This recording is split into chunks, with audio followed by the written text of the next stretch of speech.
Hello दोस्तों, क्या हाल चाल है सभी के। उम्मीद करते हैं बहुत ही अच्छे होंगे और आपकी तैयारी एकदम मस्त चल रही होगी। देखिए, आज हम बात करने वाले हैं बीएसएफ एससीएम का जो मॉक टेस्ट आरडब्ल्यूए द्वारा हर संडे को कराया जाता है। वो जैसा कि हमने पिछले संडे को भी उसका एनालाइज किया था, अपना स्कोर शेयर किया था। आज भी मैंने बीएसएफ एससीएम का टेस्ट है वो लगा लिया है और अपना स्कोर शेयर करने वाला हूँ, आपको बताने वाला हूँ कि मेरे अकॉर्डिंग जो पेपर था उसका लेवल क्या था, किस सेक्शन में कितने क्वेश्चन करने लायक थे और किस में कितने क्वेश्चन टफ थे। आज के अकॉर्डिंग जो कट ऑफ रहने वाली है वो क्या रहने वाली है, मैं अपना ये व्यक्तिगत अनुमान शेयर करूँगा आपके साथ। तो देखिए, बात करते हैं जिन भी भाइयों का फिजिकल हो चुका है और लगभग फिजिकल अब एंड होने वाले हैं, अंतिम चरण में हैं, सभी लोग अपनी तैयारी स्टार्ट कर दीजिए और सबसे पहले अपना बेसिक सिलेबस कंप्लीट कीजिए। और अगर आप सिलेबस कंप्लीट कर रहे हैं, साथ ही साथ आप जो आर डब्ल्यू ए रोजगार विद अंकित सर का प्लेटफॉर्म है एप्लीकेशन, उस पर संडे को मॉक टेस्ट एनालाइज कराते हैं। आप किसी भी भर्ती की तैयारी कर रहे हैं, सारे के सारे जो भी एग्ज़ाम हैं सभी के उस पर जो मॉक टेस्ट है वो संडे को आते हैं, आप उन्हें देते रहिए। इससे देखिए, मॉक टेस्ट देने से आपको अपना लेवल पता लगता है कि आपकी तैयारी कितनी है और आप कहाँ पे हैं। हालांकि कम से कम एक वीक में एक मॉक टेस्ट देना ज़रूरी है हर स्टूडेंट के लिए जो तैयारी कर रहा है। उससे अपनी तैयारी का नॉलेज पता लगती है, कहाँ पे कमियाँ हैं, ये भी बहुत ज़रूरी होता है। और कहीं ना कहीं रैंक और बाकी स्टूडेंट में उनकी पोजीशन कहाँ पे है, यानी कि जितने भी स्टूडेंट मॉक टेस्ट देते हैं वो कहाँ पे एग्जिस्ट कर रहे हैं। देखिए, टेक्स्ट बुक पे भी मॉक टेस्ट आप कहीं भी दीजिए, मॉक टेस्ट देना बहुत ज़रूरी है। अगर आपके पास कोई भी सब्सक्रिप्शन नहीं है तो आप आरडब्ल्यूए पे जो mock test Sunday by Sunday आता है वो बिल्कुल दीजिए। अब हम बात करते वाले हैं, देखिए बीएसएफ एससीएम, जैसा कि आज जो मॉक टेस्ट था उसका लेवल, आज का जो मॉक टेस्ट था उसका लेवल जो पिछला मॉक टेस्ट था, यानी कि जो पिछले संडे को हुआ था 25 मई को, उसकी तुलना में थोड़ा सा 20 या 21 या थोड़ा सा मॉडरेट कह सकते हैं। यानी कि आपके वहाँ जैसे आपके पिछले मॉक टेस्ट में जितने मार्क्स आए थे और इसमें उससे 4 से 5 नंबर कम भी आते हैं तो परेशान नहीं होइए, इतना चल जाएगा। क्योंकि आज का जो लेवल था वो पिछले टेस्ट की तुलना में थोड़ा सा हाई था, यानी कि बोल सकते हैं थोड़ा सा हाई था। जैसे देखिए, बात करते हैं, जैसा आपको पता है 5 सेक्शन होते हैं। पहला होता है कंप्यूटर, दूसरा होता है clerical aptitude, numerical aptitude Hindi और जनरल इंटेलिजेंस, ठीक, और एक होती है कंप्यूटर। देखिए, जो कंप्यूटर का आज का लेवल था वो कंप्यूटर का लेवल अच्छा था, ठीक है। पिछले वाले में जो पेपर कंप्यूटर का लेवल था वो इजी था और आज के जो मॉक टेस्ट था उसमें कंप्यूटर का लेवल ठीक था, अच्छा था। मतलब अगर आपके 10 प्लस क्वेश्चन सही हो रहे हैं 20 में से तो आप मान सकते हैं आपकी कंप्यूटर की तैयारी अच्छी है। और अगर 15 प्लस सही हो रहे हैं तो आपकी एकदम बढ़िया तैयारी है, एकदम बोल सकते हैं प्रो सुपर, ठीक है। कंप्यूटर में आज जो मेरा स्कोर रहा वो 19 रहा और पिछली बार जो स्कोर रहा था तब भी मेरा 20 में से 19 रहा था। यानी कि पिछली बार भी एक क्वेश्चन गलत हुआ था मेरा और आज भी एक क्वेश्चन गलत हुआ है। लेकिन आज का जो लेवल है वो पिछली बार से अच्छा लेवल है कंप्यूटर का, ध्यान रखना। अगली बात करते हैं क्लरिकल एप्टीट्यूड की। देखिए, जैसा कि आपको पता है क्लरिकल एप्टीट्यूड में भी 20 नंबर होते हैं, यानी कि 20 क्वेश्चन आते हैं। 20 में से जो मेरे मार्क्स आए हैं वो आज 16 आए हैं, जबकि पिछले पेपर में जो मार्क्स आए थे वो 19 आए थे। क्लरिकल एप्टीट्यूड में देखिए, कुछ जो इंग्लिश के आते हैं क्वेश्चन उनका कोई लॉजिक नहीं है। अगर आपको आते हैं अच्छी बात है, आपने 10th 12th में पढ़ी होगी, ठीक है। अभी कुछ लोग सीरियस पढ़ रहे हैं, उनके इम्प्रूव हो रहे हैं, वोके वगैरह लर्न कर रहे हैं, सिनोनिम्स एंटोनिम्स। और बाकी वहाँ से देखिए वो 4-5 क्वेश्चन है वो आपके लक बाई चांस भी बोल सकते हैं, ईजी है तो ठीक है, या तुक्का लग गया तो ठीक है। बट यहाँ भी थोड़ी सी टाइम टेकिंग थी यहाँ पे, ठीक। यहाँ पे मेरे जो मार्क्स आए आज 16 आए हैं, पिछले बारे में 19 आए थे। तो यहाँ पे मेरा स्कोर कैसा हुआ है, कम हुआ है। अगर आप लोगों को भी क्लरिकल एप्टीट्यूड में 15 या 15 के आसपास आए हैं तो बिल्कुल भी परेशान मत होइए, आपकी तैयारी अच्छी है और आराम से हो जाएगा मेरे अकॉर्डिंग। अगली बात करते हैं न्यूमेरिकल एप्टीट्यूड, यानी कि मैथ की।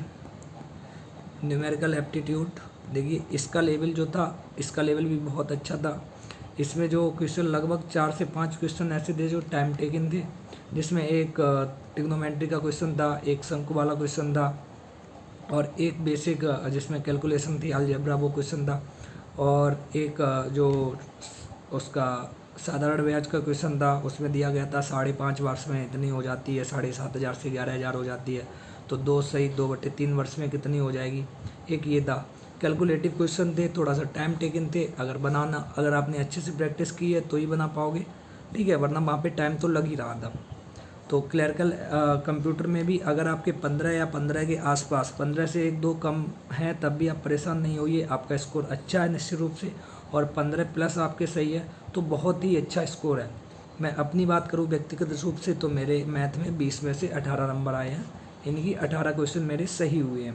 आपको बताना चाहेंगे 1 से 2 क्वेश्चन मुझे ऐसा लग रहा है मैथ में गलत है। एक क्वेश्चन ऐसा है उसका आंसर नहीं मैच हो रहा है, जैसा कि पिछले पेपर में पिछले मॉक में 2 क्वेश्चन गलत थे, मेरे नंबर बाद में सभी को 2 नंबर दिए गए थे, 88 से 90 हो गए थे।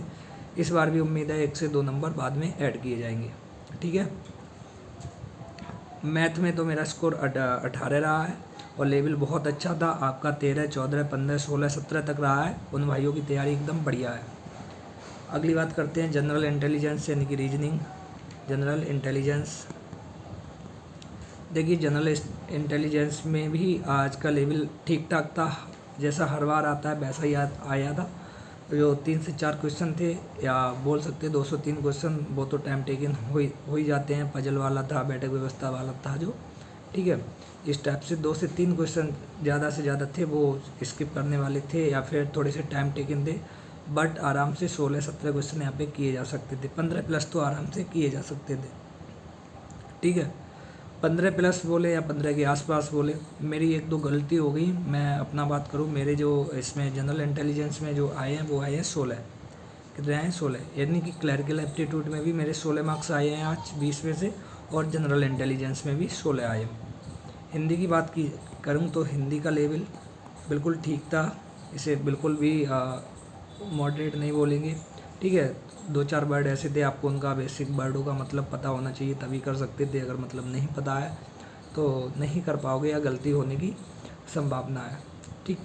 और इसका जो स्कोर जिसके भी 15 या 15 के आसपास, मैं तो 15 ही बोलूँगा। देखिए 15 ही बोलेंगे, कुछ भाई बोले कि 15 ही क्यों बोल रहे हैं। 15 स्कोर ठीक है अगर आपने तैयारी की है। और इसमें जो हिंदी का जो पैराग्राफ था वो भी ठीक था, इतना ईजी नहीं था। आज 5 में से 1-2 क्वेश्चन थोड़े से टेक्निकल थे, समझना पड़ता था। हर पैराग्राफ में जो वर्ड पूछा गया उनका मतलब आपको पता होना चाहिए तभी कर पाओगे। हिंदी में जो मेरा स्कोर रहा वो 18 रहा 20 में से। तो देखिए मेरा स्कोर जो पूरा का पूरा रहा है, मैं आपको यहाँ पे स्क्रीन शेयर करके दिखा दूँगा। देखिए जो कंप्यूटर में मेरा स्कोर रहा है वो मेरा 19 रहा है, एक गलत हुआ है। कंप्यूटर में देखिए मेरा स्कोर इसलिए सही हो जाता है, कंप्यूटर मैंने विशेषकर इसके लिए तो नहीं पढ़ा है, बट मेरा कंप्यूटर पहले से ठीक है। Uttar Pradesh police computer operator की जो भर्ती आई है तो मैंने उसका सिलेबस कंप्लीट किया था कंप्यूटर का। उसमें कंप्यूटर साइंस आती है 80 नंबर की, तो वहाँ से पढ़ चुके थे। दूसरी बात ओ लेवल मैंने किया था, वहाँ से पढ़ लिया। तीसरी बात, प्रेजेंट टाइम में ओ लेवल के स्टूडेंट को पढ़ाता हूँ, उनकी क्लास लेता हूँ, तो कंप्यूटर का मुझे कुछ भी एक्स्ट्रा पढ़ने की ज़रूरत नहीं है, इसलिए मेरा कंप्यूटर में स्कोर ठीक ठाक हो जाता है। इसलिए आप परेशान नहीं हुई।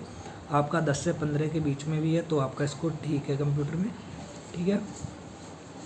उसके बाद क्लरिकल एप्टीट्यूड में मैंने आपको बता दिया 16 आए मेरे मार्क्स, न्यूमेरिकल एप्टीट्यूड में 18 आए, और जनरल इंटेलिजेंस में 16 आए, और हिंदी में 18 आए।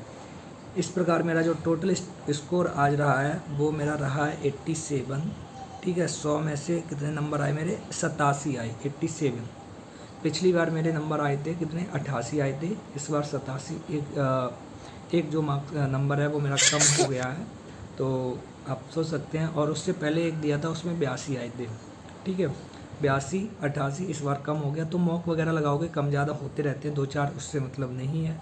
और अगर आपने अभी तक, मैं तो आपको यही कहूँगा, अगर आपने भी अभी तक सिलेबस नहीं कंप्लीट किया है तो आप लोग सिलेबस अपना कंप्लीट कर लीजिए। और हमारे करने की हेल्प है, कहीं पे दिक्कत हो रही तो आप हमें बताइए। अगर मेरे पास सुविधा अवेलेबल होगी आपके साथ नोट्स शेयर करने की या कोई भी स्टडी मटेरियल शेयर करने की, तो मैं अवश्य करूँगा। आज का जो मॉक टेस्ट था उसमें हम स्कोर बताना चाहेंगे। तो अगर आपका देखिए 65+ स्कोर है, 65+, तो आप निश्चिंत रहिए, अपनी टाइपिंग वगैरह करते रहिए रेगुलर टाइपिंग। देखिए इसमें जो स्कोर है बहुत ज़्यादा स्कोर तो एवरेज जाएगा इस बार, ठीक है, लेकिन टाइपिंग भी प्रैक्टिस करते रहिए लगातार। टाइपिंग को डेली आप 30 मिनट सुबह 30 मिनट शाम को देना स्टार्ट कर दीजिए। धीरे धीरे अभी से स्टार्ट करेंगे तभी कर पाएंगे। और आप जैसे भी प्रैक्टिस कर रहे हैं, मैंने आपको बताया भी था, जो भाई लोग जिसने बिल्कुल टाइपिंग की प्रैक्टिस नहीं की है, अपने मोबाइल फ़ोन से या लैपटॉप से टाइपिंग करना चाहते हैं, वो लोग कि ये बुक ले आइए, मार्केट से आप ये बुक ले आइए। ये है उपकार की बुक है ये, इस पे लिखा है टाइपराइटर एंड कंप्यूटर टाइपिंग। इस बुक बहुत ही पतली सी बुक है, 70-80 रुपये की जनरली मिल जाएगी। इसमें सारे के सारे स्टेप लिखे हुए हैं टाइपिंग करने के, जैसे होम रो, अपर रो, लोअर रो, होम रो से कौन कौन से वर्ड बनेंगे, पूरी की पूरी एक्सरसाइज इसमें दी गई है, ठीक है।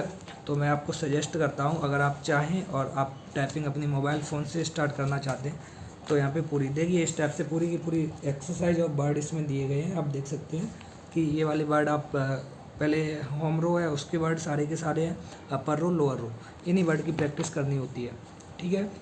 तो दोस्तों आप सभी लोग कमेंट बॉक्स में आपका स्कोर क्या रहा आप बताइए, मुझे शेयर कीजिए, जिससे और अगली जो मॉक टेस्ट होगा अगले संडे को उसकी भी तैयारी अच्छे से कीजिए। कोशिश किया कीजिए कि इस बार जितने मार्क्स आए हैं आपके, और उससे अगले मॉक में कम ना आए। दूसरा नोट पॉइंट ये किया कीजिए, आप कौन से टॉपिक से इस बार क्वेश्चन गलत हुए हैं, अच्छे से वो टॉपिक तैयार कर लीजिए। अगले जो मॉक टेस्ट होगा इस टॉपिक से क्वेश्चन गलत नहीं होना चाहिए जो आज हुआ है। बस आपका नंबर भले ही ना इम्प्रूव हो, बट इतना आप कोशिश कर लीजिए। जैसे हिंदी का आपका आज अगर पर्यायवाची से क्वेश्चन गलत हो गया, तो आप ये प्रेयर ले लीजिए कि अगले टेस्ट में पर्यायवाची से मेरा क्वेश्चन गलत नहीं होगा। मैथ में आज एरिया से गलत हो गया, तो आप ये अपने आप से वादा कीजिए कि अगले मॉक टेस्ट में मेरा एरिया से क्वेश्चन गलत नहीं होगा। ये वाली आप अगर स्ट्रेटजी फॉलो करेंगे, निश्चित रूप से ही आपका स्कोर इम्प्रूव होगा, और हम और आप साथ साथ BSF SCA में जॉब पाएंगे। तो हम आपके साथ हैं, ठीक है दोस्तों। हम सभी एक साथ तैयारी करेंगे और अपनी मंजिल पे हम लोग मिल के पाएंगे। मिलते हैं अगली वीडियो में। धन्यवाद, जय हिंद, बाय बाय।